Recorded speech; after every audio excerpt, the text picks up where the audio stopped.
Let's talk about when success is costing you more than it gives back. And what are some of the signals that can indicate that you're experiencing just that? Welcome to Inspiration Contagion, the podcast for leaders, founders, and changemakers. Here we explore real stories from transformational business leaders who face fear, uncertainty, and growth head on. Let's lead with inspiration on purpose. Well, first of all, things are working, but only on paper, right? We've all been there. It looks like everything's going great, and yet you're feeling exhausted, depleted, burnt out, not happy, forgetting why you started the thing that you started in the first place, feeling like you're imprisoned to what you originally felt inspired and called to do. Revenue's coming in and their opportunities are there, and yet you feel heavy, not lighter. Perhaps you're noticing health issues, or your relationships are struggling, or it feels more like work than something that you really truly enjoy. Ultimately, as we build our business, our speaking, our platform, our nonprofit, we want it to continue to inspire us as the leader so that our employees and clients feel that energy. And when it is costing us so much as a leader, it's not possible to show up in that energy. So, what are some of the systems that we can put in place to one, notice that we're in this position, and two, help us pivot and change and get back into feeling energized and getting our leadership swag or mojo back? Well, first of all, most of our success models optimize for speed, scale, and output, but very few actually optimize our sustainability, our clarity, or for the people that we support.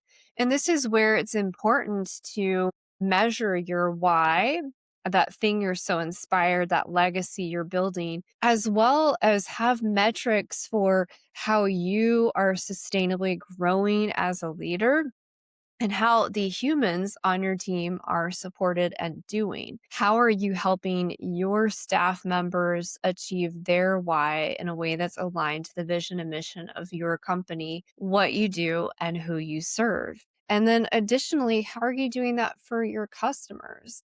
When we're able to measure our why, we're able to measure our sustainable growth and success as leaders, and we're able to measure our people. This inherently keeps us back in our mojo, back in flow, and loving our business versus feeling burnt out, feeling imprisoned, and not feeling excited anymore. Many leaders never stop to ask if this version of success is actually theirs. And this is the biggest problem I see. When we sit there and compare how we measure success to how others measure success, or how society or the American economy measures success, we are setting ourselves up for failure. Each individual has a very different measure for success and what a successful life would look like for them. This is based on what their life priorities are. If you're a mother with young children, your success in your business looks very different than somebody who's single without children. We want to make sure and ensure that you are defining success on your own terms in a way that aligns to your priorities, your business goals, and your overall holistic life, because that's how you sustainably grow. And that's how you get it all. You can have it all when you define what it all is. When you don't define it, I guarantee somebody else will. And this is where you're allowing society, systems, bosses to steal your energy and your vibe because they will define success for you. And that will steal your energy, your thunder, and your vibe. We don't want that. So we want to call in the right audience here. I want leaders who care about impact and they notice misalignment sooner. We want you to have your values feel strong and your team to understand your values. And we want those shortcuts to feel expensive. And this is why it goes back to defining success and having measurements for success so that we know when we are out of alignment.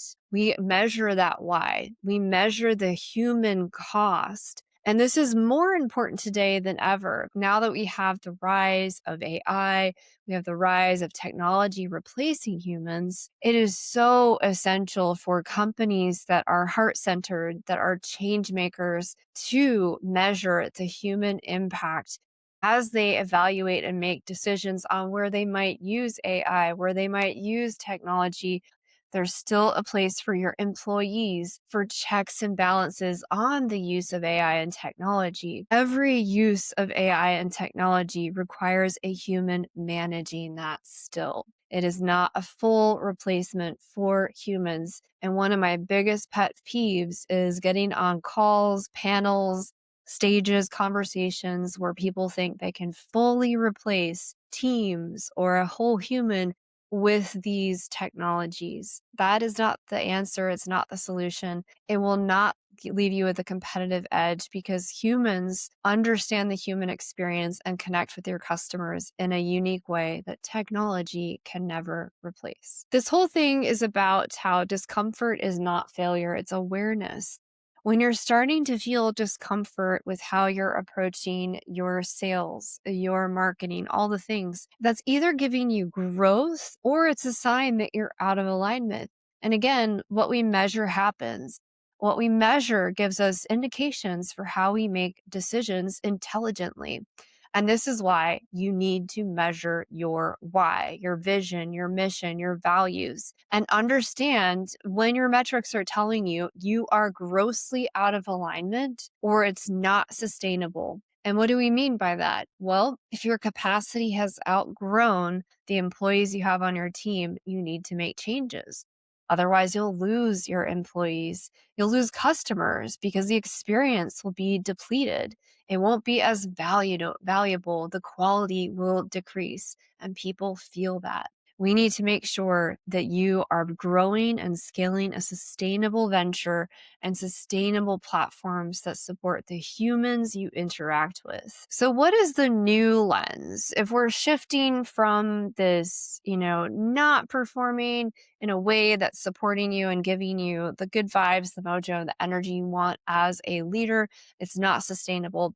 What is the new metric? What does that look like? We want to look at longevity instead of speed. We want to look at sustainability alongside growth. We want growth, but not such a degree that it's not sustainable, that it makes us lose customers or lose employees. We want to look at legacy versus noise. Guys, the world is so noisy today. And I'm feeling this more than ever. Every conversation I have, there's plenty of information out there.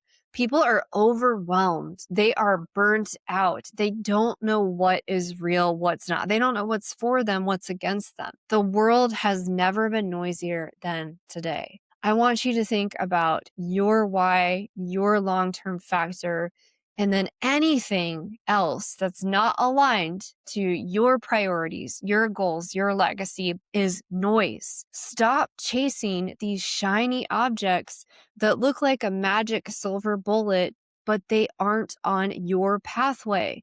They're on somebody else's success pathway, or it's somebody trying to manipulate you into a quick fix that's not real. If it seems too simple and too good to be true, the reality is probably true. All right, I want you to connect. I want you to think about how not all growth creates impact, okay? Not all growth is for good. Not all growth is for you. Because if you have a clear vision of your success roadmap, you'll know if that growth takes you in the right direction or if it takes you tangentially in a totally different direction that's not serving you, your company, and your customers. Not all success lasts either, y'all. For the smart leaders out there, they get this. They measure their why. They measure sustainability. They obsess about their customer and employee experience.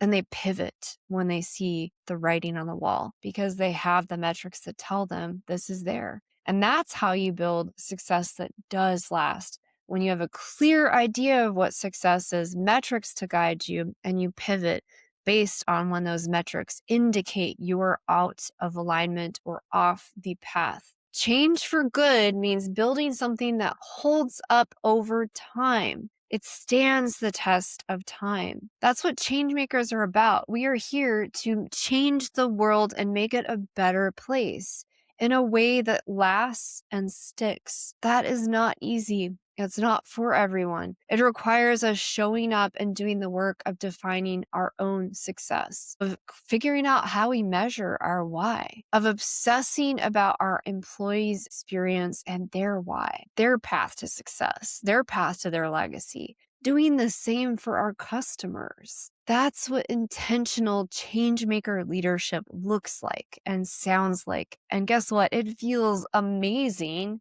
because when you're in alignment, what you do brings you joy. It feels great. It feels easy. It's in flow.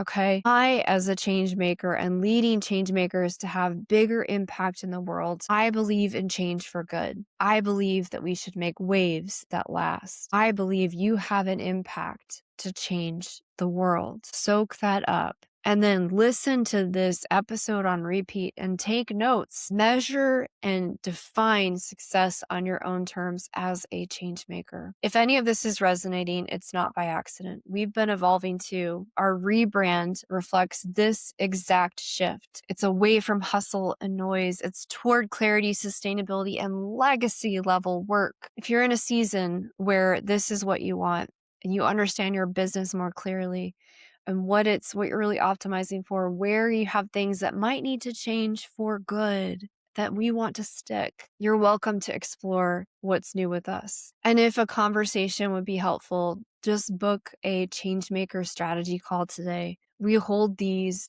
very dearly for our listeners. We believe in the change you can make to make this world a better place, and we'd love to help you map out what's next for you. My question I'll leave you with today: what would it look like to build something that actually lasts? I want you to answer that question in a way that creates change for good and it makes waves that stick. You've got this. Thanks for spending your time with me today. If this episode supported you, I'd love for you to subscribe, leave a review, or share it with someone who needs it. When inspiration spreads, real impact follows. I'll see you next time.